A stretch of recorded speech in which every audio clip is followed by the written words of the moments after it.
Go. This is a View from Here Behind Enemy Lines League of Lofty Lessons public service event. This lesson addresses the assault on the male identity, its causes, and its cures. This lesson was spawned because by a condition we feel too long has gone on without a champion, and we mean to fight it. We will lose friends and family due to this issue, and pray you will hear us out. The assault on male identity, its causes, and its cures.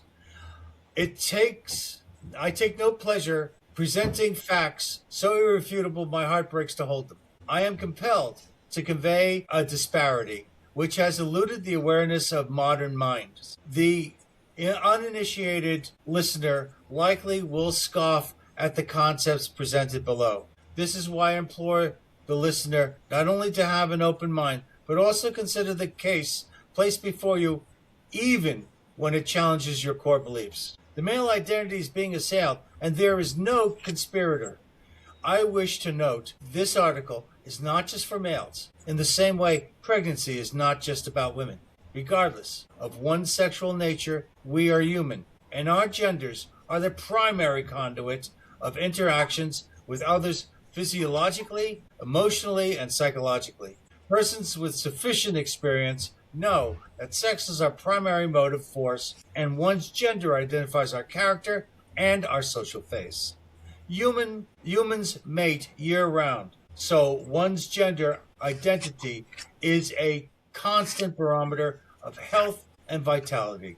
As always, there are exceptions. The male member of our society develops sexually in stages and needs to evolve within a process that is congruent with his fellows and in accord with the male psyche. Women as well must find a path to their female self. Traditionally, elder men guided young men through their maturity via example and ceremony. Unfortunately, we no longer follow that tradition, and the young male is a stranger in an unguided land. No longer do men gather at a tribal ground or in a symbolically endowed cave with male essence being honored. Today, only one place comes close to the cave or tribal ground. It is a place males truly call their own.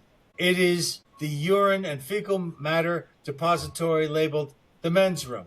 Gentlemen, gents, hombres, or sadly, the boys' room. It is here a male takes their first true steps towards manhood. For only when a male enters a public restroom alone is he truly a man. The men's room has spawned many of our greatest innovations. Its masculine archetype, ocean, has fertilized scientific and creative fields. History shows men's room events are often breathtaking, such as Sir Isaac Newton's discovery of gravity. Contrary to popular belief, the fall of an apple did not trigger his reservation. Thomas Crapper, the inventor of the flush toilet, should be mentioned. Thomas Alva Edison, in a Newark, New Jersey men's room, envisioned the first plans for a heated toilet seat powered by 120-volt DC. Nikola Tesla later responded with a smaller AC version, thus forcing Edison out of the novelty market. Other great thoughts rooted in the men's room are Amtrak, the Pet Rock, Shinola, the fan, musical toilet seats, lava lamps, earth shoes, supersizing, reality TV, the Edsel, 8-track tapes, WrestleMania, the IRS, and jelly beans. The rude brilliance of ordinary men, if such a thing exists, is scribed on the enameled edifice of toilet walls. Upon these walls you will most likely see the graffiti of aspiring poets, visual artists, and satirists, and who to call for a good time. The anonymous mark upon its gritty sheen holds rhetoric unfit for the meek, an unabashed discourse of solicitation, affirmation, retorts, and ethnic diversity abound. In short, the men's room provides an unparalleled platform for the free exchange of ideas. Unfortunately, this bastion of nether nobility is dwindling into a twilight where dominant males are transformed into the mediocre metrosexuals, where testy is referred to a reference of irritability. The primary cause of this assault on the male identity is the urinal, or more succinctly, the lack of one. Without further evidence, it would be unconscionable to expect you to accept urinals are a key icon fundamental to a healthy male identity. I also state the loss of the urinal will obliterate the male identity and therefore topple mankind itself. Now that you are aware of the gravity of this subject, let us move on. The male identity is tied to the cathartic experience of a men's room, whose primary icon is the urinal. At the turn of the 20th century, urinals were 5 feet tall and 3 feet wide. Anyone who's been to McSorley's in New York knows that. Yes. These original receptacles accommodated men of varying size and managed wide dispersals as well.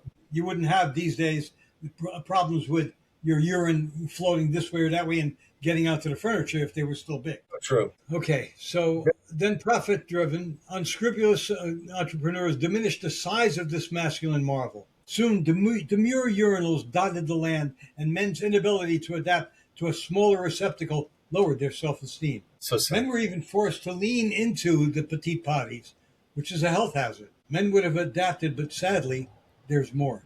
Now there are toilets without urinals. I refuse calling them men's rooms. Of course, there's a baby station and a vanity. What is next? The loss of the cutaway seat? These facilities are found in malls, libraries, supermarkets, and of all places, bars.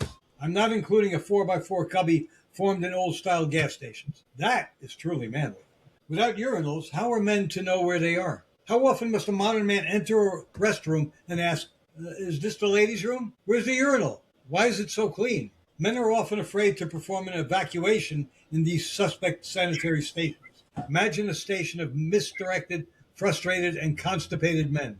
This is not the Middle Ages. Another issue is the short urinal. Some slacker who was too weak to hold a child in the air for a minute lowered the urinal so his boy could have the experience of an elder male. The result was not that boys matured sooner, but that men were humiliated when forced to use them. This was not an issue with older, taller urinals. Recently, I entered a toilet with 4 short urinals and no urinal of average height. How infuriating that this male oasis has been delegated to the Lollipop League. The last insult is trespassing women, the mother with her son. This is a fallacious attempt to diminish the virtue of the men's room and peruse the vicinity. You don't see men in the ladies' room with girls. Well, these days, unfortunately, sometimes you do. But worst of all is the cleaning lady. A man with a mop in the ladies' room would be in cuffs before he could say, where's the urinal? I hope you now see the affront to male identity and realize the enemy is complacency and ignorance. The enemy has enmeshed itself into the very fabric of our daily lives. Our foe, though entrenched, must be rooted out with every crowbar, sledgehammer, and contractor at our disposal. We're not fighting for money, land, or even power. We fight for the God-given right to defecate in a place men can call their own. There are forces plotting to constipate this movement. I may not be around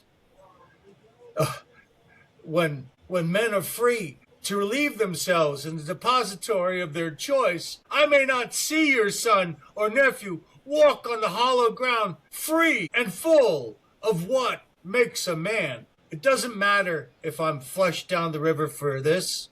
Hear me now. We men will spread the essence of our conviction by penetrating the darkness of indifference. A new day will dawn when men's rooms throughout the world will once again be festooned with tall urinals. Then, and only then, can men stand proud and erect, knowing we have done what was necessary. Lastly, with resolve, we will zip and move on. Thank you, and I hope you have enjoyed this episode of the latest episode of our Rusty Learning Lesson.